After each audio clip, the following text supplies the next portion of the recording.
রাসূল সাল্লাল্লাহু আলাইহি ওয়াসাল্লাম এর সাথে আগত মুজাহিদ সংখ্যা ছিল 12,000। এদের মধ্যে 2,000 ছিল মক্কার নও-মুসলিম, যারা মাত্র কদিন পূর্বে ইসলাম গ্রহণ করেছে। অনেকে এই নও-মুসলিমদের উপর আস্থা রাখার পক্ষপাতী ছিলেন না, কিন্তু রাসূল সাল্লাল্লাহু আলাইহি ওয়াসাল্লাম আল্লাহর উপর সম্পূর্ণ আস্থা থাকায় তিনি তাদেরকেও সাথে নেন। হযরত আবু সুফিয়ান রাদিয়াল্লাহু তাআলা আনহু, হযরত ইকরামা রাদিয়াল্লাহু তাআলা আনহু এবং হযরত সফওয়ান রাদিয়াল্লাহু তাআলা আনহুও নও-মুসলিম ছিলেন। এই তিনজনেই নেতৃস্থানীয় এবং সেনাপতির যোগ্য ছিলেন। নও-মুসলিমদের প্রতি এদের অনেক প্রভাব ছিল। স্বেচ্ছাপ্রণোদিত হয়েই এরা যুদ্ধে নাম লেখায়।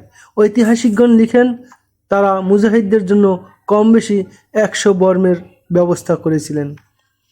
630 খ্রিস্টাব্দের 27শে জানুয়ারি 8ম হিজরির 6ই শাওয়াল এদিন ভোরে 12,000 মুজাহিদ রওনা হন। 31শে জানুয়ারি বিকেলে তারা হুনাইনে গিয়ে পৌঁছান। তাদের যাত্রা ছিল বিদ্যুৎ গতির। রাসূল সাল্লাল্লাহু আলাইহি ওয়াসাল্লাম পূর্বেই অবগত ছিলেন যে হাওয়াজিন ও সাকিব গোত্র চরম যুদ্ধবাজ। তাদের নেতা দুরায়দ ও মালিক বিন আওফের যুদ্ধবিদ্যায় পারদর্শিতা ও কুটচাল সম্পর্কেও তিনি জ্ঞাত ছিলেন। এই জন্য রাসূল সাল্লাল্লাহু আলাইহি ওয়াসাল্লাম বনু সালিমের 700 মুজাহিদকে রাখেন এবং খালিদ রাদিয়াল্লাহু তাআলা আনহুকে তাদের কমান্ডার নিযুক্ত করেন। মক্কা থেকে 11 মাইল দূরে অবস্থিত একটি উপত্যকার নাম হুনাইন। কোথাও কোথাও উপত্যকাটি বিস্তীর্ণ হয়ে 7 মাইল দীর্ঘ হয়েছে, আবার কোথাও এর চেয়ে কম প্রস্থ ছিল। উপত্যকাটি হুনাইনের দিকে যতই এগিয়ে যায় তার প্রশস্ততা ততই কমতে থাকে। হুনাইনের কাছে গিয়ে এর প্রশস্ততা মাত্র 440 গজ নেমে আসে। এখান থেকে উপত্যকাটি উপরে উঠে যায়। অল্প দূর এগিয়ে তা একটি গিরিপথে রূপ নেয়। কখনো বামে মোড় এবং ডানে বাঁক হয়ে সরু পথটি অন্য আরেকটি উপত্যকার সাথে মিলিত হয়। এই বিপজ্জনক স্থানের নাম নাখলাতুল ইয়ামনিয়া। এই স্থানটি খুব সংকীর্ণ ছিল। মুজাহিদ বাহিনী গোয়েন্দা মারফত সংবাদ রেখেছিল যে প্রতিপক্ষ আওতাসের নিকটে তাঁবু ফেলে আসে, কিন্তু রাতের আধারে কাছে তারা ধরা পড়ে, অথবা বলা যায় তারা এটার কোনো প্রয়োজনই অনুভব করেনি যে রাতের দুশমনের গতিবিধির উপর নজর রাখা দরকার। এর কারণ ছিল তারা সম্মিলিত বাহিনীর রওনা হওয়ার কোনো লক্ষণ দেখতে পায়নি। পুরো ক্যাম্পে মৃত্যুর নীরবতা বিরাজ করছিল। কোনো তৎপরতা তাদের নজরে পড়েনি। 630 খ্রিস্টাব্দের 1 ফেব্রুয়ারি 8ম হিজরির 11ই শাওয়াল সকালে মুজাহিদ বাহিনী আওতাসের উদ্দেশ্যে অগ্রসর হতে থাকে। পরিকল্পনা ছিল শত্রু শিবিরে অতর্কিত হামলা করা। অগ্রযাত্রা ছিল সুশৃঙ্খলেই। সর্বাগ্রে ছিল বনু সালিমের মুজাহিদ বাহিনী। এদের কমান্ডার হযরত খালিদ রাদিয়াল্লাহু তাআলা আনহু। হযরত খালিদ রাদিয়াল্লাহু তাআলা আনহু ছিলেন সর্বাগ্রে। মুজাহিদ বাহিনী ছিল 12,000। এদের সবাই ছিল সুশৃঙ্খল এবং প্রশিক্ষণ প্রাপ্ত, কিন্তু এই সুশৃঙ্খল বাহিনীর সাথে আরেকটি বিশৃঙ্খল বাহিনীও ছিল। তারা ছিল 20,000। এরা মক্কার আশেপাশের এলাকায় ছিল। মূল সৈন্যদের সাহায্যার্থে এরা সাথে গিয়েছিল। এখানে একটি ঘটনা উল্লেখযোগ্য, আর তা হলো বিশাল এ বাহিনী দেখে কোনো কোনো সাহাবী গর্ব করে বলেন, আজ এমন কে আছে যে আমাদের পরাজিত করতে পারে? দুজন ঐতিহাসিক লিখেন, এই গর্বের মধ্যে অহংকারও আভাস ছিল। হযরত খালিদ রাদিয়াল্লাহু তাআলা আনহু ছিলেন সর্বাগ্রে। হুনাইন উপত্যকার সংকীর্ণ স্থানে তিনি যখন প্রবেশ করেন তখন দিবাকর সবেমাত্র উঠেছিল। হযরত খালিদ রাদিয়াল্লাহু তাআলা আনহু দ্রুত অশ্ব ছুটিয়ে দেন এবং অশ্বের গতি তীব্র থেকে তীব্রতর করেন। হযরত খালিদ রাদিয়াল্লাহু তাআলা আনহু ছিলেন আবেগতাড়িত যোদ্ধা। নিজের নেতৃত্বের প্রতি তার শতভাগ আস্থা ছিল। অমুসলিম অবস্থায় কুরাইশ সর্দার হযরত আবু সুফিয়ান রাদিয়াল্লাহু তাআলা আনহুর প্রতি তার যে প্রধান অভিযোগ ছিল যে তিনি তাকে ইচ্ছেমতো লড়তে দেননি। তার ইসলাম গ্রহণের পেছনে এটা একটি বড় কারণ ছিল যে তিনি রাসূল সাল্লাল্লাহু আলাইহি ওয়াসাল্লামের সৈন্য পরিচালনায় এক ব্যতিক্রম ধর্মী নৈপুণ্য দেখিয়েছিলেন, যা তাকে খুবই মোহিত করেছিল।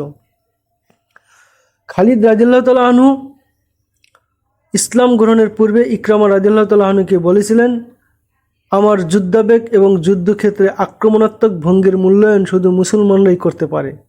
রাসূল সাল্লাল্লাহু আলাইহি সাল্লাম হযরত খালিদ রাদিয়াল্লাহু তাআলা আনহুর সমর দক্ষতার যে যথেষ্ট মূল্যায়ন করেছিলেন তার উত্তম প্রমাণ হলো তিনি এই বিশাল বাহিনীর অগ্রগামী বাহিনীর অধিনায়ক ছিলেন। পূর্ব গগনের সূর্যোদয়ের সময় হযরত খালিদ রাদিয়াল্লাহু তাআলা আনহু এর বাহিনী ছিল গিরিপথের সংকীর্ণ জায়গায়। আচমকা আসমান জমিন ভেঙে পড়তে থাকে। হাওয়াজিন, সাকিব ও অন্যান্য গোত্রের সম্মিলিত বাহিনীর গগন বিদারী স্লোগানে বজ্রধ্বনির ন্যায় কান ফাটা আওয়াজ ওঠে এবং বৃষ্টির ন্যায় তীরের ঝাঁক আসতে থাকে। ডান বামের চত্বর এবং অনতি দূরের পর্বত শৃঙ্গ হতে এ সমস্ত তীর ছুটে আসে। এটা ছিল প্রতিপক্ষের কৌশলী ফাঁদ। মালিক বিন আওফ এবং দুরায়দ বিন সম্মা দিনের বেলায় ক্যাম্পে কোনরূপ তৎপরতা প্রকাশ হতে দেননি। তাদের নীরবতার কারণে মনে হতে থাকে এটা কোনো সেনা ক্যাম্পেই নয়, কোনো কাফেলার যাত্রা বিরতি শিবির মাত্র। সন্ধ্যার পর মালিক বিন আওফ সৈন্যদেরকে হুনাইনের সংকীর্ণ গিরিপথে তীরন্দাজ বাহিনীকে রাস্তার দুপার্শ্বের গোপন স্থানে অবস্থান করতে বলে। তীরের বর্ষণ যেমনি ছিল অতর্কিত তেমনি পরিমাণেও ছিল অসংখ্য। মুজাহিদদের অশ্ব তীরের আঘাতে আহত হয়ে নিয়ন্ত্রণাধীন হয়ে এলোপাথারি দৌড়াতে থাকে। তীরের আঘাত থেকে যারা রক্ষা পায় তারাও পিছনে চলে আসার চেষ্টা করে, ফলে এতে তীর বর্ষণ তীব্র থেকে তীব্রতর হয়ে ওঠে। অশ্ব ও সওয়ারি উভয়ই নিয়ন্ত্রণের বাইরে চলে যায়। পরিস্থিতি জটিল আকার ধারণ করে, হুলস্থুল পড়ে যায়। হযরত খালিদ রাদিয়াল্লাহু তাআলা আনহু তীর বর্ষার মাঝে দাঁড়িয়ে চিৎকার দিয়ে বলছিলেন, পালিও না, পৃষ্ঠ প্রদর্শন করো না, মোকাবিলা করো। আমরা শত্রুদের অস্ত্র ও অশ্বারোহীদের হুলস্থুল এমন ভয়ানক অবস্থার সৃষ্টি করেছিল যে হযরত খালিদ রাদিয়াল্লাহু তাআলা আনহু এর আহ্বান কেউ শুনতে পায়নি। হযরত খালিদ রাদিয়াল্লাহু তাআলা আনহু এর দেহে মোট কতটি তীর বিদ্ধ হয়েছে এটা দেখারও কারো সুযোগ ছিল না, অথচ তিনি একটুও পিছু না হটে তীর বৃষ্টির মাঝে দাঁড়িয়ে তার বাহিনীকে মোকাবিলার জন্য চিৎকার করে আহ্বান করেছিলেন।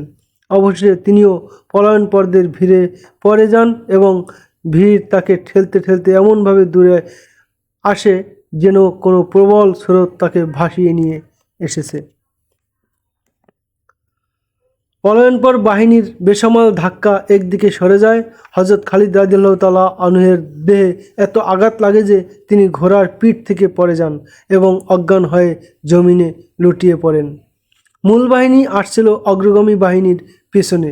এই বাহিনীতে উচ্ছৃঙ্খল স্বেচ্ছাসেবক দলও ছিল। অগ্রগামী বাহিনী পেছনে পালিয়ে এলে মূল বাহিনীতেও ছোটাছুটি শুরু হয়ে যায়। অগ্রগামী বাহিনীর অনেকের গায়ে তীর বিদ্ধ ছিল, তাদের পোশাক ছিল রক্তে রঞ্জিত, অশ্বের দেহ অসংখ্য তীর ছিল। মালিক বিন আওফের সৈন্যদের ফাল ফাটা স্লোগান শোনা যাচ্ছিল। এই অবস্থায় মুসলিম বাহিনী বিক্ষিপ্ত হয়ে পিছে সরে যায়। কোনো কোনো ঐতিহাসিকদের অভিমত, যারা আন্তরিকভাবে ইসলাম গ্রহণ করেনি এবং সৈন্যদের মাঝে তারা এমনভাবে হুলস্থুলকে বৃদ্ধি করে যেমন পেট্রোলের সংযোজনকে আগুনকে বৃদ্ধি করে। তারা নিজেরা শুধু পালায়নি বরং অন্যদের মাঝেও আতঙ্ক ছড়িয়ে দেয়। দু কারণে তারা আনন্দিত ছিল, নিজেদেরকে যুদ্ধ থেকে বাঁচাতে পেরেছে এবং মুসলমানরা পলায়ন পর তাদের পরাজয় ঘটেছে। কিছু সংখ্যক মুসলমান পালিয়ে যেখানে থেকে যাত্রা শুরু করেছিল সেখানে গিয়ে পৌঁছে। পলায়ন পর অধিকাংশ সৈন্য এখানে এসে আশ্রয় নেয়। যারা রণাঙ্গন থেকে পালিয়ে ফিরে আসে তাদের বেশিরভাগই জানে না আসল ঘটনা কী, আর শত্রুরাই বা কোথায়। তাদের ভয়ে সৈন্যরা এভাবে পালাচ্ছে। পলায়নপর গতি এতই তীব্র ছিল যে উট এবং ঘোড়ার সংঘর্ষ পর্যন্ত হচ্ছিল। পদাতিকরা এ সমস্ত ঘোড়া এবং উটের পদতলে পিষ্ট হওয়া থেকে আত্মরক্ষা করতে রাস্তার দুপার্শ্বে ছোটাছুটি করছিল। রাসূল সাল্লাল্লাহু আলাইহি সাল্লাম সৈন্যদের এই অবস্থা দেখে বিস্ময়ে থ হয়ে যান। সৈন্যরা যে রাস্তা দিয়ে পালাচ্ছিল তিনি সে রাস্তায় গিয়ে দাঁড়ান। রাসূলুল্লাহ সাল্লাল্লাহু আলাইহি সাল্লাম এর সাথে এ সময় 9 জন অশ্বারোহী ছিলেন। উল্লেখযোগ্য 4 জন হলেন হযরত ওমর রাদিয়াল্লাহু তাআলা আনহু, হযরত আব্বাস রাদিয়াল্লাহু তাআলা আনহু, হযরত আলী রাদিয়াল্লাহু তাআলা আনহু এবং হযরত আবু বকর রাদিয়াল্লাহু তাআলা আনহু। মুসলমানগণ রাসূল সাল্লাল্লাহু আলাইহি সাল্লাম উচ্চ আওয়াজে আহ্বান করতে থাকেন, কোথায় যাচ্ছ তোমরা? আমি এদিকে দাঁড়ানো। আমি আল্লাহর রাসূল সাল্লাল্লাহু আলাইহি সাল্লাম বলছি, আমার দিকে লক্ষ্য করো, আমি মুহাম্মদ বিন আবদুল্লাহ এখানে দাঁড়ানো। মুসলমানরা দিক বিদিক হয়ে রাসূল সাল্লাল্লাহু আলাইহি সাল্লাম এর পাশ দিয়ে পালাতে থাকে। রাসূল সাল্লাল্লাহু আলাইহি সাল্লামের আহ্বান কারো কানে পৌঁছায় না। হযরত খালিদ রাদিয়াল্লাহু তাআলা আনহুকেও কোথাও দেখা যায় না, তিনি ওদিকে কোথাও অজ্ঞান হয়ে পড়েছিলেন। এ সময় হাওয়াযিন গোত্রের কতক লোককে উট এবং ঘোড়ায় চড়ে পলায়নপর মুসলমানদের পশ্চাদ্ধাবনে আসতে দেখা যায়। তাদের সামনে ছিল এক উষ্ট্রারোহী, শত্রুপক্ষের পতাকাবাহী ছিল সে। হযরত আলী রাদিয়াল্লাহু তাআলা আনহু এক মুসলমানকে সাথে নেন এবং উষ্ট্রারোহীর পেছনে দৌড় দেন। কাছে গিয়ে হযরত আলী রাদিয়াল্লাহু আনহু ওই উটের পেছনের পায়ে তরবারি চালিয়ে পা কেটে ফেলেন। উট কাত হয়ে পড়ে গেলে আরোহীও দূরে ছিটকে পড়ে। হযরত আলী রাদিয়াল্লাহু তাআলা আনহু আরোহীকে সোজা হয়ে বসার সুযোগ না দিয়ে ধর থেকে মস্তক বিচ্ছিন্ন করে ফেলেন। রাসূল সাল্লাল্লাহু আলাইহি ওয়াসাল্লাম একটি টিলার উপর গিয়ে দাঁড়ান। এমন সময় শত্রুপক্ষের জৈনিক ব্যক্তি তাকে চিনতে পেরে চিৎকার করে বলতে থাকে, ওই যে মুহাম্মদ, তাকে হত্যা করো। এই আহ্বান শুনে সাকিব গোত্রের কিছু লোক ওই টিলার উপর উঠতে থাকে যেখানে রাসূল সাল্লাল্লাহু আলাইহি ওয়াসাল্লাম দাঁড়িয়েছিলেন। সাহাবায়ে কেরাম একযোগে তাদের উপর আক্রমণ করেন। সংক্ষিপ্ত সংঘর্ষে তারা পালিয়ে যায়। তাদের একজনও রাসূল সাল্লাল্লাহু আলাইহি ওয়াসাল্লাম পর্যন্ত পৌঁছতে সক্ষম হয়নি। মালিক বিন আওফের নিকট আমি পরাজিত হব না। রাসূল সাল্লাল্লাহু আলাইহি ওয়াসাল্লাম বলেন, এত সহজে সে কি করে বিজয় লাভ করতে পারে? দিক বিদিক হয়ে ছোটাছুটিরত সাহাবায়ে কেরামকে রাসূল সাল্লাল্লাহু আলাইহি ওয়াসাল্লাম দেখেন। শত্রুপক্ষের তৎপরতাও গভীরভাবে লক্ষ্য করেন। তিনি নিজ সৈন্যের চেয়ে শত্রুপক্ষের সৈন্যদের গতি ও অবস্থান পর্যবেক্ষণ করতে থাকেন। রাসূল সাল্লাল্লাহু আলাইহি ওয়াসাল্লাম সমর জ্ঞানের আলোকে অনুভব করেন যে প্রাথমিক অবস্থায় সফল হওয়ায় মালিক এত খুশি যে পরবর্তী চালের কথা তার মাথায় আসেনি। মুসলিম বাহিনীর এলোপাথারি পলায়ন থেকে সে পুরোপুরি ফায়দা লুটতে পারেনি। সমরকুশলী হিসেবে মালিকের নামধাম থাকায় রাসূল সাল্লাল্লাহু আলাইহি ওয়াসাল্লাম ধরে নিয়েছিলেন যে একটু পরেই মালিক বাহিনী মুসলমানদের পশ্চাদ্ধাবন করতে আসবে। কিন্তু পশ্চাদ্ধাবনে আগত সৈন্য সংখ্যা যেমনি ছিল কম, তেমনি তারা সুশৃঙ্খল ছিল না। রাসূল সাল্লাল্লাহু আলাইহি ওয়াসাল্লাম অগ্রবর্তী বাহিনীকে পিছু হটতে আসতে দেখেছিলেন। কতজন শহীদ বা জখমী হয়েছে তারও একটি ধারণা নিয়েছিলেন। আসলে কয়েকটি অশ্ব এবং তার আরোহী তীরবিদ্ধ হয় মাত্র, শহীদ হয়নি একজনও। রাসূল সাল্লাল্লাহু আলাইহি ওয়াসাল্লাম অনুমান করতে সক্ষম হন যে শত্রুরা তীরন্দাজিতে পরিপক্ক নয় এবং তারা তাড়াহুড়ার শিকার। তারা দক্ষ এবং বুদ্ধিমান হলে এত তীরের মাঝে একজনেরও বেঁচে থাকার কথা ছিল না। রাসূল সাল্লাল্লাহু আলাইহি ওয়াসাল্লাম পাশে দাঁড়ানো সাহাবায়ে কেরামের দিকে নজর বুলান। হযরত আব্বাস রাদিয়াল্লাহু তাআলা আনহুর প্রতি তার চোখ আটকে যায়। হযরত আব্বাস রাদিয়াল্লাহু তাআলা আনহুর গলায় আওয়াজ অস্বাভাবিক উচ্চ ছিল, অনেক দূর দূরান্ত হতে শোনা যেত। দৈহিক দিকেও তিনি দীর্ঘকায় ছিলেন। রাসূল সাল্লাল্লাহু আলাইহি ওয়াসাল্লাম বলেন, আব্বাস, তোমার প্রতি আল্লাহর রহমত বর্ষিত হোক। মুসলমানদের আহ্বান করো, তাদেরকে এখানে আসতে বলো। হযরত আব্বাস রাদিয়াল্লাহু তাআলা আনহু সর্বোচ্চ আওয়াজে ডাকতে শুরু করেন, আনসার ভাইয়েরা, মদিনাবাসী, মক্কার জনগণ, এসো, আল্লাহর রাসূলের কাছে এসো। হযরত আব্বাস রাদিয়াল্লাহু তাআলা আনহু বিভিন্ন গোত্র এবং বিশেষ লোকদের নাম ধরে ধরে ডাকতে থাকেন। সর্বপ্রথম আসে আনসাররা। তাদের সংখ্যা ছিল কম, কিন্তু একে অপরকে দেখে এগিয়ে আসতে থাকে। মক্কার অন্যান্য গোত্রের কিছু লোকেরাও আসে। সর্বমোট 100 জনের মতো হয়। এ সময় পিছু হটা মুসলমানদের পশ্চাদ্ধাবনে অনেক হাওয়াযিনকে আসতে দেখা যায়। রাসূল সাল্লাল্লাহু আলাইহি ওয়াসাল্লাম 100 সাহাবীকে আগত শত্রু সেনাদের উপর ঝাঁপিয়ে পড়ার নির্দেশ দেন। মুজাহিদ বাহিনী পিছন দিক থেকে তাদের উপর ঝাঁপিয়ে পড়ে। হাওয়াযিনদের লোকেরা কিংকর্তব্য বিমূঢ় হয়ে যায়। তারা আক্রমণ ঠেকাতে চেষ্টা করে, কিন্তু মুজাহিদ বাহিনী তাদের সে সুযোগ দেয়নি। অধিকাংশই প্রাণ নিয়ে পালিয়ে যায়। নিহত এবং আহতরা সেখানেই পড়ে থাকে। আকস্মিক বাধার সম্মুখীন হওয়ায় ক্ষণিকের জন্য মুজাহিদ বাহিনীর মধ্যে আতঙ্ক ছড়িয়ে পড়ছিল মাত্র। এর আগে তারা প্রতিপক্ষ হতে কয়েকগুণ কম সৈন্য নিয়েও বীর বিক্রমে লড়াই করে বিজয়ের মুকুট ছিনিয়ে এনেছে। মুজাহিদগণ বিভিন্ন স্থানে আশ্রয় নেওয়ার পর যখন দেখে যে হজরত আব্বাস রাদিয়াল্লাহু তাআলা আনহু-এর আহ্বানে মুসলমানেরা রাসূল সাল্লাল্লাহু আলাইহি ওয়াসাল্লামের পাশে এসে জড়ো হচ্ছে এবং শত্রুরা মুসলমানদের এক ক্ষুদ্র দলের পাল্টা আক্রমণে টিকতে না পেরে পালিয়ে গেছে, এবং তারা এটাও দেখে যে হাওয়াজিন এবং সাকিফরা তাদের পশ্চাদ্ধাবন করতে আসছে না, তখন কয়েক হাজার মুজাহিদ রাসূল সাল্লাল্লাহু আলাইহি ওয়াসাল্লামের কাছে ফিরে আসে। রাসূল সাল্লাল্লাহু আলাইহি ওয়াসাল্লাম দ্রুত তাদের মাঝে শৃঙ্খলা বিধান করে যুদ্ধের জন্য বিন্যস্ত করেন এবং শত্রুর উপর হামলা করার নির্দেশ দেন। হযরত খালিদ রাদিয়াল্লাহু তাআলা আনহু ছিলেন লাপাত্তা।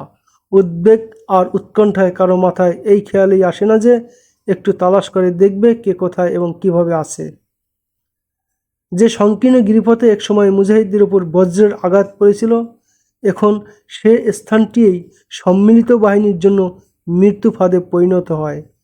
হাওয়াজিন গোত্র খুব দুর্ধর্ষ হেতু তাদেরকে রণাঙ্গনের সামনে রাখা হয়। সন্দেহ নেই যে তারা যুদ্ধবাজ ছিল, কিন্তু মুসলমানদের বজ্র আক্রমণের সামনে তারা দাঁড়াতেই পারে না। মুসলমানরা সর্বোচ্চ বীরত্ব প্রকাশের মাধ্যমে ওই ভীতিবোধ নিরসন করতে চায়। একটু ভুলের কারণে যার সম্মুখীন ইতিপূর্বে তাদের হতে হয়েছিল, এটা ছিল সরাসরি যুদ্ধ। মুসলমানরা তরবারি চালনায় এমন এক চমক সৃষ্টি করে যে একের পর এক পড়তে থাকে হাওয়াজিনদের লাশ, আর তাদের অধিকাংশ পলায়নের আয়োজন করছিল। রাসূল সাল্লাল্লাহু আলাইহি ওয়াসাল্লাম রণাঙ্গনের নিকটবর্তী একটি উঁচু স্থানে দাঁড়িয়েছিলেন।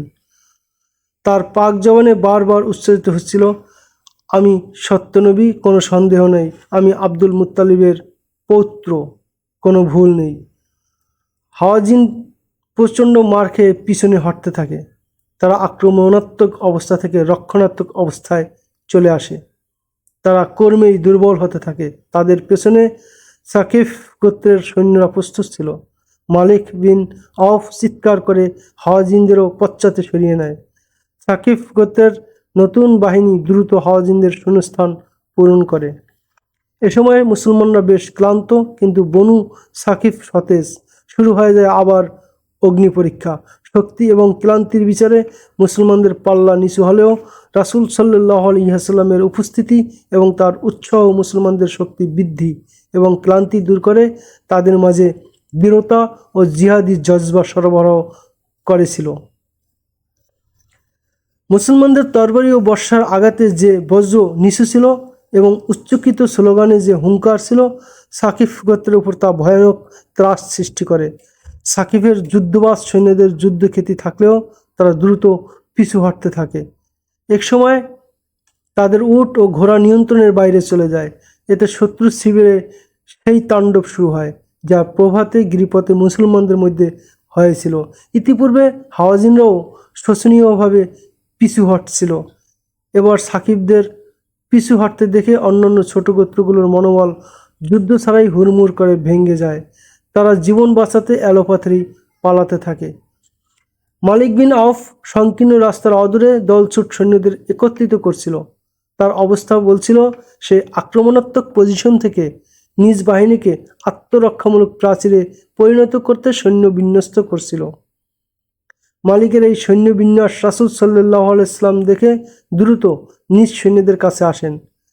তিনি দেখতে পান যে পূর্বে যারা গিরিপথের শিকার হয়ে আতঙ্কিত হয়েছিল তারাও ইতিমধ্যে চলে এসেছে। রাসূল সাল্লাল্লাহু আলাইহি ওয়াসাল্লাম আরোহীদের সম্মুখে আসতে বলেন। মুহূর্তে অশ্বারোহী বাহিনী পদাতিক বাহিনী হতে আলাদা হয়ে যায়। তিনি তাদেরকে বিশেষভাবে বিন্যস্ত করে নির্দেশ দেন যে হাওয়াজিনদেরকে দাঁড়াতে এবং সংগঠিত হওয়ার সুযোগ দেয়া যাবে না। বিদ্যুৎ গতিতে তাদের উপর ঝাঁপিয়ে পড়ো। এই অশ্বারোহী বাহিনীতে বনু সালিমের ওই সকল অশ্বারোহীও ছিল গোপন স্থান থেকে যাদের লক্ষ্যে সর্বপ্রথম তীর বর্ষিত হয়েছিল, আর সে তীর বর্ষণে মুসলমানদের সংবদ্ধতা লণ্ডভণ্ড হয়ে গিয়েছিল। কিন্তু এবার তাদের সাথে পূর্বের কমান্ডার হযরত খালিদ রাদিয়াল্লাহু তাআলা আনহু ছিলেন না। তিনি তখনও কোথাও অজ্ঞান হয়ে পড়েছিলেন। এবার এই অশ্বারোহীর বাহিনীর নেতৃত্বে অর্পণ করা হয় হযরত জুবাইর বিন আওয়াম রাদিয়াল্লাহু তাআলা আনহু-এর কাঁধে। রাসূল সাল্লাল্লাহু আলাইহি ওয়াসাল্লাম তাকে এই নির্দেশ দেন যে সামনের গিরিপথটি মালিক বিন আওফের কবজায়, তাকে ওখান থেকে বেদখল দাও। রাসূল সাল্লাল্লাহু আলাইহি সাল্লাম নতুনভাবে আবার যুদ্ধের ঢোল হাতে তুলে নেন। তার ইঙ্গিতে হযরত জুবাইর বাহিনী টর্নেডো বেগে হাওয়াযিন বাহিনীতে আঘাত হানে। তার বাহিনীর তলোয়ারে বিদ্যুতের স্ফুরণ ঘটতে থাকে, ফলে হাওয়াযিনদের হতবিহ্বল বাহিনী অল্প সময়ও টিকতে পারে না, যে যার পথে প্রাণ নিয়ে গিরিপথ ছেড়ে চলে যায়। গিরিপথটি ছিল বেশ দীর্ঘ। রাসূল সাল্লাল্লাহু আলাইহি ওয়াসাল্লাম জুবাইর বাহিনীকে গিরিপথে অবস্থানের নির্দেশ দিয়ে বলেন, এখন থেকে এটাই হবে আমাদের যুদ্ধ ক্যাম্প। রাসূল সাল্লাল্লাহু আলাইহি সাল্লাম কাল বিলম্ব না করে আরেকটি অশ্বারোহী বাহিনী প্রস্তুত করে ফেলেন। এ বাহিনীর কমান্ডার নিযুক্ত করেন হযরত আবু আমের রাদিয়াল্লাহু তাআলা আনহুকে। রাসূল সাল্লাল্লাহু আলাইহি সাল্লাম তাকে আওতাসের নিকটে অবস্থিত সম্মিলিত শত্রু বাহিনীর ক্যাম্প আক্রমণ করার দায়িত্ব দেন। খালিদ, খালিদ! এখানে! অনেক দূর থেকে একজন আওয়াজ দিয়ে বলে, এখানে তিনি পড়ে আছেন। রাসূল সাল্লাল্লাহু আলাইহি সাল্লাম এক প্রকার দৌড়ে হযরত খালিদ রাদিয়াল্লাহু তাআলা আনহুর নিকট গিয়ে পৌঁছান। তখনও তিনি অজ্ঞান ছিলেন। রাসূল সাল্লাল্লাহু আলাইহি সাল্লাম হযরত খালিদ রাদিয়াল্লাহু তাআলা আনহুর ভূলুণ্ঠিত শরীরের পাশে বসে তার মাথা থেকে পা পর্যন্ত ফু দেন। হযরত খালিদ রাদিয়াল্লাহু তাআলা আনহু এর চক্ষু খুলে যায়। রাসূল সাল্লাল্লাহু আলাইহি সাল্লাম হযরত খালিদের খোলা চোখে দীর্ঘক্ষণ স্বীয় চোখ স্থাপন করেন। অল্পক্ষণ পরেই হযরত খালিদ রাদিয়াল্লাহু তাআলা আনহু উঠে বসেন। তার দেহে বিদ্ধ তীরের আঘাত তেমন গভীর ছিল না। দ্রুত তীর বের করে ব্যান্ডেজ করা হয়। হযরত খালিদ রাদিয়াল্লাহু তাআলা আনহু বলেন, আল্লাহর রাসূল, আমি যুদ্ধ করব, আমি এখন যুদ্ধের সম্পূর্ণ উপযুক্ত। রাসূল সাল্লাল্লাহু আলাইহি সাল্লাম হযরত খালিদ রাদিয়াল্লাহু তাআলা আনহুকে বলেন, জুবাইরের বাহিনীতে শরীক হয়ে যাও। কমান্ডার দেওয়ার মতো স্বাভাবিক অবস্থা তোমার মাঝে এখনো হয়নি। হযরত খালিদ রাদিয়াল্লাহু তাআলা আনহু সঙ্গে সঙ্গে একটি ঘোড়ায় চেপে বসেন। তার বস্ত্র ছিল রক্তে রঞ্জিত। তিনি ঘোড়া ছুটিয়ে দ্রুত হযরত জুবাইর রাদিয়াল্লাহু তাআলা আনহুর বাহিনীতে শরীক হয়ে যান। তিনি হযরত জুবাইর রাদিয়াল্লাহু তাআলা আনহুকে জিজ্ঞেস করেন, এখন করণীয় কি? হযরত জুবাইর রাদিয়াল্লাহু তাআলা আনহু তাকে জানান যে আওতাসের নিকটবর্তী হাওয়াযিনদের তাঁবুতে হামলা করা, কিন্তু এ আক্রমণের নেতৃত্ব দিবেন হযরত আবু আমের রাদিয়াল্লাহু তাআলা আনহু। আওতাস হুনাইন উপত্যকা থেকে দূরে ছিল। মালিক বিন আওফ হাওয়াযিন বাহিনীকে এই আওতাস পর্যন্ত তাড়িয়ে নিয়ে যায়, তাদেরকে সেনা ক্যাম্পের আশেপাশে ছড়িয়ে দেয়। প্রতিরোধ দেয়াল হিসাবে মালিক তাদেরকে এভাবে সেনা ক্যাম্পের চতুর্দিকে এনে দাঁড় করায়, কারণ ক্যাম্পের মধ্যে ছিল সৈন্যদের পরিবার পরিজন এবং চতুষ্পদ জন্তু। এখন এরাই বিপদের কারণ হয়ে দাঁড়ায়। অভিজ্ঞ দুরায়দ বিন সম্মাহ মালিককে এই বলে বকাবকি করতে থাকে যে বারবার নিষেধ করা সত্ত্বেও মালিক কেন তাদেরকে নিয়ে আসলো। এই নারী, শিশু ও গৃহপালিত জন্তুর প্রাণ রক্ষা করাই এখন তাদের জন্য দায় হয়ে গেছে। মুসলমানদের হাত থেকে কিভাবে এদের রক্ষা করবে? হযরত আবু আমির রাদিয়াল্লাহু তাআলা আনহুর বাহিনী আওতাস অভিমুখে চলছে।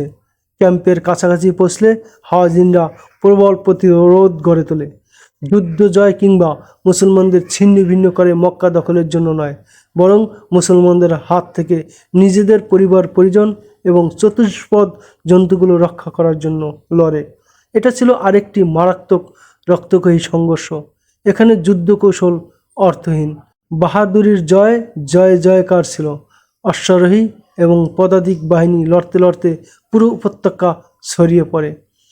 হযরত আবু আমির রাদিয়াল্লাহু তাআলা আনহু একাই শত্রুপক্ষের 9 অশ্বারোহীকে জখমের ঘরে প্রেরণ করেন, কিন্তু 10ম জনের হাতে নিজে শহীদ হয়ে যান।